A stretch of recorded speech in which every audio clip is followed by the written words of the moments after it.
Well, welcome to this Burn News Sports Show. I'm going to be your host, Earl Basden, today, along with two-time Olympian Roy-Allan Burch. Roy will be our first guest for this Burn News Sports Show. And Roy, we're going to go back down memory lane, obviously, and bring us up to speed to where we are today with your activity as far as coaching. But let's go back. You're a two-time Olympian. Just missed out on that third time due to so many life challenges. But let's go back to how the sport of swimming piqued your interest, and then you felt as if you can take it even further by becoming a Bermuda Olympian and record holder and such. So your first experience in a pool was what? How did that all start for you? I started in backyard pools at probably somewhere in Warwick, I think, and just getting swim lessons and showing some promise, enjoying the water really. And that my instructor at the time felt that I should move to club swimming, and so right away at about 5 years old, moved to club swimming, and just started going from there ever since. Competed at 6 years old and continued to build up through the programs that Bermuda offers. Shark Swim Club was who I swam for at those young ages. When did you feel as if you can excel in the sport? Obviously, at 5 and 6, you're still having fun at it. But then as you get into it and you start becoming more aggressive in wanting to win and wanting to set records, when did you feel as if, or what age were you where you started to take the sport really seriously? I was probably about 14 years old when I started taking everything more seriously. I dropped all the other sports that I was in, and then just continued to elevate my training with the coaches that I had at the time. We laid out a plan that essentially had the 2004 Olympics, I think, as the first Olympic target, which I wasn't able to achieve that. My mother had died within a year of that time, so it was a changing time in my life. And but at that point, when I was starting to swim a lot faster and getting a lot closer to national records, broke my first national record at about 16. So it was definitely around that time, let's say 14 to 16, where I really dug into the sport. You talk about your mother's passing and all, another life challenge in the midst of the sport itself. Emotionally, how do you get over that and still focus in on trying to meet that goal, although you didn't meet it, the 2004 Olympics? Well, I would say that my support system was extremely important during that time. Um, I can look back on it now and realize that I probably needed to be a lot more vocal about how I was feeling and the emotions that I was dealing with at the time. And in hindsight, you can't do that, but now I understand more of myself at that point in my life. And so just overcoming those challenges was made a little easier by the support system, and also by a lot of the messages that my mother had left for me. She had already bought my birthday gift that year, and she had already gotten my Christmas gift. So one of the quotes, she had gotten this kind of, it's not like canvas, I can't quite, like a linen art piece of artwork, that the quote said, "A journey of 1,000 miles begins with one step." And that's a Lao Tzu quote, and that just, I had it next to my bedside, and that was what I looked to, continue and to keep taking steps towards the main goal. And she also relayed the message of that swimming would open doors and create opportunities. So it was all about, continuing to push forward, and watching her overcome what she had to overcome. I could surely dig into myself and be the best I could. When did that kind of motivate you to try and qualify for the 2008 Olympics? I know it would have been another 4-year cycle. Were you that much more determined then to meet that goal? By the time we got around to 2008, I think I was a lot more settled into myself. So after 2004, I had a bit of a spiral emotionally. I just was trying to leave the sport, and Ben Smith really encouraged me to come back, and he kind of relayed the message of how important I was for the development of Bermuda swimming. And so he got me back in, and he kept in touch with me throughout that time. And my daughter was born in between, in 2006. So once she was born, it was like I settled into myself. I realized that, my purpose was, to be her father. And um, so it allowed me to be a lot more comfortable in the water. Maybe that sounds strange, but I started racing better again after she was born. And that life gave me life. And so I just started swimming faster. And next thing I know, I had qualified for world championships in 2007. And I had another conversation with Ben, and we just got on the road to the Olympics for 2008. You go to the Olympics, some say a defining moment in anyone's career because the Olympics for a sport such as swimming is the Mecca. I know a lot of people look at the World Championships, but when you qualify and attend and represent the country at the Olympics, it's the top of the bill. Were you interested in doing it again? Because we have a lot of people that just go one time and that's it kind of thing for them. They've met their goal and they pack it in. But did that experience in 2008 make you even more hungry for 2012?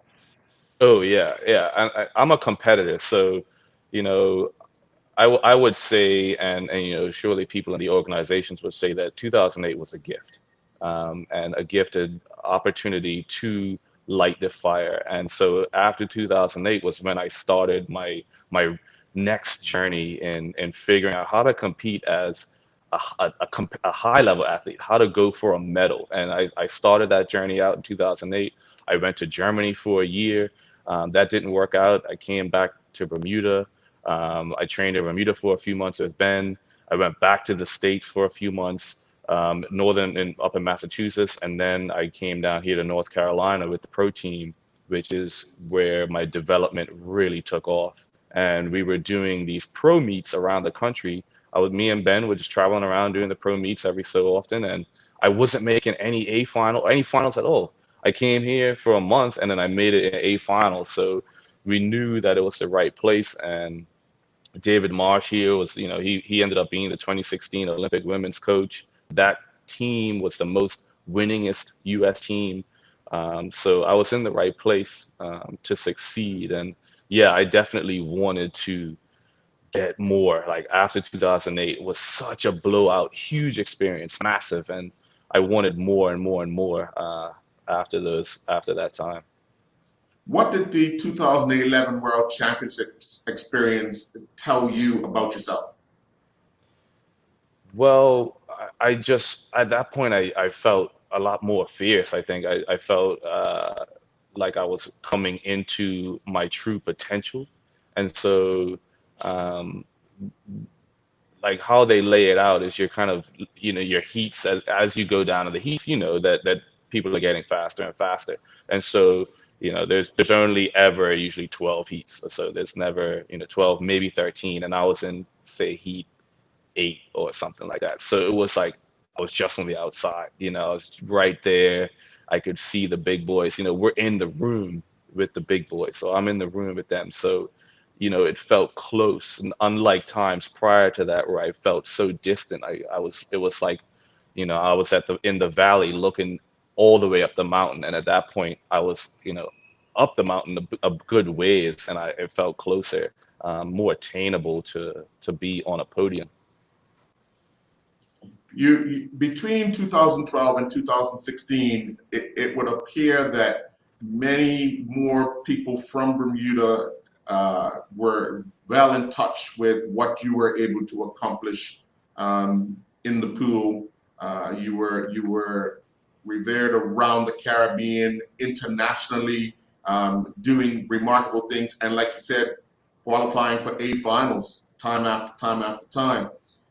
Is one of those things when it comes to sport, especially you yourself, is it a lot mental, of trying to overcome a lot of the physical attributes that you have? Because a lot of people can be good physically, but Mhm. that mental part is a big special part, isn't it?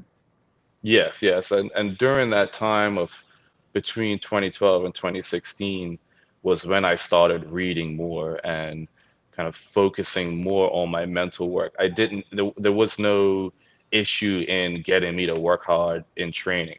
I love to work hard. Put me in the weight room, you have to basically rip me out of it. I would stay in the pool longer after every practice, just creating a better relationship with the water. So the mental aspect is really everything, and then my nutrition, all the other things, creating more awareness for myself of what I need in order to succeed, and looking at who, others around me that were competing at a high level, what they do, and how I can make an adjustment of what, take from them and use from myself. So, the mental focus, and that is paramount. It really, you can't succeed without it. And I say that mainly because, I didn't reach what I wanted to reach, but on the way, um, I got to achieve a lot of other amazing things, and have a lot of great experiences. So without the mental toughness and mental strength, kind of the come down, or walking back down the mountain would have been far, far more challenging. In 2015, you're at the door, ready to open the door for that third Olympic spot, Hmm. but then disaster. Both patellas ruptured, in an injury, while land training. Um, Take us through those moments if you can. Again, I know it's an emotional time for you because so many things would have been going through your mind as you sit there waiting for help to come. Yeah.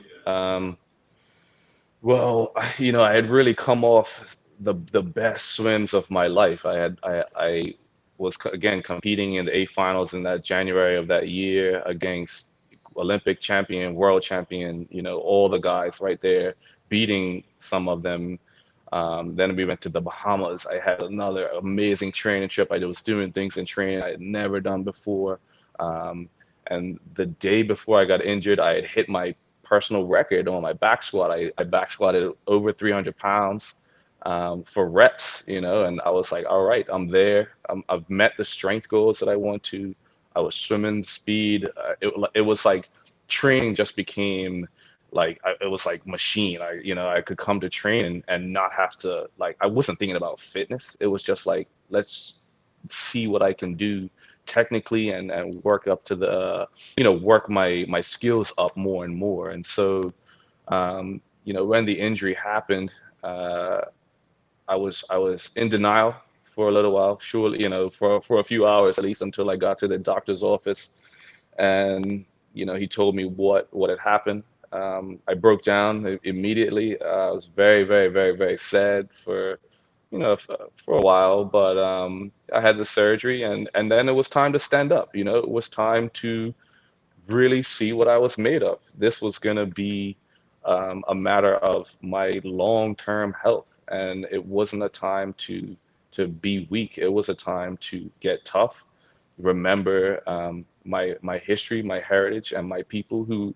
I represent. And I still felt strongly about, being able to compete at a high level. So it was a matter of getting up, being strong, maintaining that mental work, and continuing to push myself to get back to something that resembled what I was before. And it wasn't going to be the same.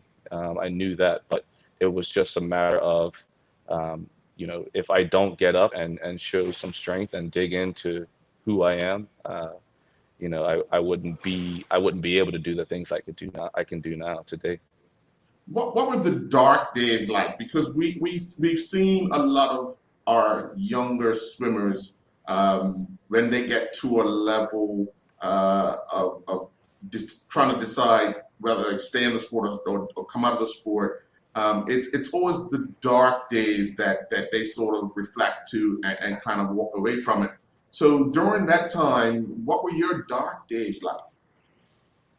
Um, just kind of lack of sleep, I suppose. I don't. It's every day was challenging, but I think when those moments arose, it was just a matter of moving in the direction that I wanted to move in. The pain was there. It was it was just a matter of like continuing to maintain focus. So I can't say that any day like was was completely dark and I felt down the whole time. But when things were a little bit more painful or um, when wasn't feeling great, my wife was so supportive and she said to talk me off a ledge. It was kind of what she would say all the time. It's like I would just complain, I would just vent. At that point, I knew that I just needed to say what I needed to say, hear myself, and get that reciprocation from my wife that who was so supportive and just a great partner for during that time and now, of course, but especially then. You set yourself a goal to try and qualify for the 2016 Olympics. Um, After all of that, you were racing against time, and you talked about health as well. You were talking about long-term health, but in the short term, it was trying to meet that qualifying standard on relatively new, unchallenged, untrained legs. Yeah. Making that B cut at the World Championships or the Caribbean at the Caribbean Islands Swimming Championships, making that B cut for the Olympics. What did it feel like for you personally, regardless of how everything else? You came back from what some would call a career-ending injury to make the B standard for the Olympics. Yeah, and it was really a matter of like kind of what I said earlier. Like I was thinking about Bermuda and representing Bermuda at the highest level. My goal from the start, the main goal was to show that we are capable of reaching the highest level of competition, and all of us. And it's just a matter of setting your mind to purpose and uh, going out and working with the people that are on that same similar path, that are going to help lift you up and get you there. And in that moment, I was in Bahamas back in, at the Caribbean Championships, and I had worked so diligently, and I raised my swim IQ, tenfold by that time. And I can say I felt very relieved at that moment. I still wasn't, obviously I didn't go, and I wasn't sure that I would go. And I felt that at that point, everything that I was working towards and putting together, if this was going to be my last swim for 2016 or for my race of my life, then I'm happy with that. And I was very much at peace with that experience, because I was able to swim, that standard. I think the hard part is that I wasn't sure that people would really understand what it took for me to get there. But it's moments like these where I get an opportunity to talk to you and relay that message back and help reinforce the standard I set for myself and the standard that I think Bermudians or Bermudian athletes can set for themselves. Not be scared to set your goals as high as possible, because on the way there, that's the journey, and that's where everything happens on the way to the highest. You turn your focus now onto the coaching aspect. When you see an athlete like you, because everybody when coaching a group of kids sees themselves in someone, what is your message to that youngster as far as advice on how to move forward? I tried to relay the message that they're very capable of achieving some great things in the sport. It's a lot different out here because the level of competition um, is very fierce and tight. uh, I've learned a lot about sport kind of or swimming in America. Some of the level of competition that we wouldn't necessarily have until we go international. These kids are dealing with that half a second, second range at 13 and 14. So they have to be able to be at a high level of composure and maturity in order just to meet the finals at this young age. So I can transcend some of that information of calmness and executing what we've worked on. And that's the main thing is this is what we've done. We've worked on underwaters, we've worked on our finishes, we've worked on our starts, whatever it is. You need to execute that at the best of your ability, and then we'll be able to see what you're capable of. We can move from that swim, we'll analyze, and then take a step forward in the right direction. So it's about presence and understanding what they've done, um, racing, analyzing, and then trying to take the next step. Not a big leap, not like, doesn't have to be so grandiose all the time. They just need to be able to lock into a few things. What type of coach is Roy-Allan Burch?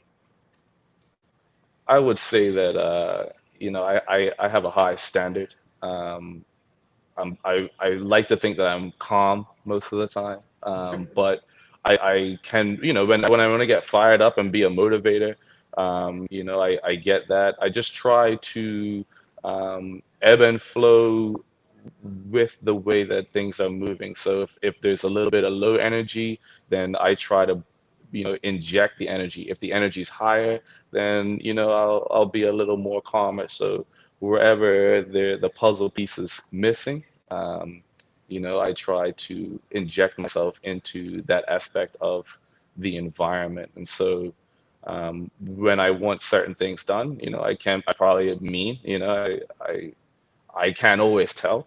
So, I, but that's just how it needs to be sometimes. Sometimes I'm cut and dry. It's not always happy-go-lucky Roy Burch. It's, let's go. It's time to do this. Like we need to focus today, now. What would be the biggest challenge for athletes with the postponement of the Olympic Games? Usually you have a 4-year cycle in how you plan out your your fitness to peak at certain times. How much of a challenge is it now that that becomes a 5th year and then it's only 3 years to the next Olympics? So someone that's coming into it, how do you think they are adjusting to that? Because it's going to be a lot of coaching and a lot of training and a lot of mental preparation, because the cycle is now kind of off, isn't it? Yeah. We actually have had a lot of conversations about that with some of the top level coaches during the pandemic. We doing a lot of Zoom meetings with whoever we can, and so what I took a lot from that is that they're not thinking about this time period. They're restarting. It's essentially like this is a new season, and we're gonna start. We're just gonna pull the gas off a little bit, back up just a little bit, or I want to say back up for lack of a better word, but um, we're just gonna focus on this thing or in underwaters or certain aspects of their training and not going hard, so that they can, like keep the fire lit. I think probably what you're thinking about too is burning out Yeah. and burning out physically and mentally. And so it's trying not to, overdo it so that that doesn't happen, and evaluating the time that you have with your resources, and what you can accomplish. And I know a lot of the big boys, they didn't get they found a way to get what they needed, and it may not have been at the capacity that they wanted, but they made do, and I'm sure that plenty of them made improvements. I've seen videos come out now of people training and facilities that they're getting access to. So I know the focus is there. I think, but like I said, I think it's just a matter of coming off the gas a little bit, not pushing too hard, and locking into a few aspects of training that they need to improve on. When you were making those A finals, what separated you from the guy that was actually winning the race? There's probably, I mean, like simple stuff, probably strength, just a kind of understanding of stroke and race execution. Um, but that was the main thing. I think when I think back on it now, it was mainly my body line that I wasn't able to maintain the correct posture in the very last part of the race. So if you look at some of my races, it would be like to the halfway point, it'd be kind of even keel there. But once you get past that spot, that's where that technical execution really takes over. And so, uh, you know, I didn't discover that until kind of 2015, that period of time. So I figured out that it was my body line. I was losing my hips, watching videos and different things like that. So, of course, I didn't get to, compete at I didn't get to peak that year, but the understanding that I just needed to have a better body line, core work really was what made the difference. Longer, extended core work and core endurance. So that's what made the difference for me. So I mean, I don't know how it would have matched up at this point, but I would have liked to think I was going to be competing. I visually, as you were saying that, I remember watching the A final in Mexico, Veracruz, with that evening, because Yeah, when you got into the pool halfway through the race, you were there. You yeah, were right yeah, there with the stroke, with everything, and then as we've talked since then, and as you explained just now, the mechanics started to break down a little bit, where everyone else yeah. was their technique got tighter, yours got a little looser, and unfortunately you couldn't maintain it. But you're right, you have to almost see it as it's happening to be able to understand exactly what you're talking about. Yes, yes. Like, and I have vivid memories of that race because I should have gotten a medal there. I really should have been, Bovell was who won, but I should have been second or third, and like the guys that I lost to, I would beat, all the time. And so, yeah, I lost my hips, and that kind of, when I think back to that, I didn't have a lot of rest coming into that time, and so I just kind of lost the back half of the race there a little bit. I was probably over amped up, really wanting to succeed for Bermuda. And, that was part of kind of a mental thing that I needed to overcome. I always wanted to do, like, I was like, I gotta represent Birmingham. I gotta be there. I gotta bring this medal home for the country. And instead of focusing more on just what I needed to do, I got caught up in the end result a bit too much too often. I got romantic about it all the time. Well, let me just say, had you been a St. George supporter, you probably would have got to the finish line. Hey, hey, hey, hey, hey, Somerset, boy, let's get out of here. I grew up the street from the club, so Somerset. Some things works against them. So, the unfortunate thing is, because you grew up right next to the club, you can only go so far. So, Yeah, yeah, yeah. I was only used to traveling a certain distance. yeah. Well, Oh man. Roy, I want to thank you very much for your time, reminiscing about your experiences and obviously those challenges that you've had in the sport. And we look forward to your continued success coaching youngsters, and hopefully one day you'll get to have or be on the deck as one of your athletes reach the pinnacle of the Olympics, and you're able to say that you actually helped that person get to reach their goal of being an Olympian as well. So I Thank you. want to Yeah. thank you very much. Thank you so much. Yeah, I appreciate your time and bringing me on for this. I really love to stay in touch with Bermuda, and Thanks again for the opportunity. All right. Well, folks, that's it.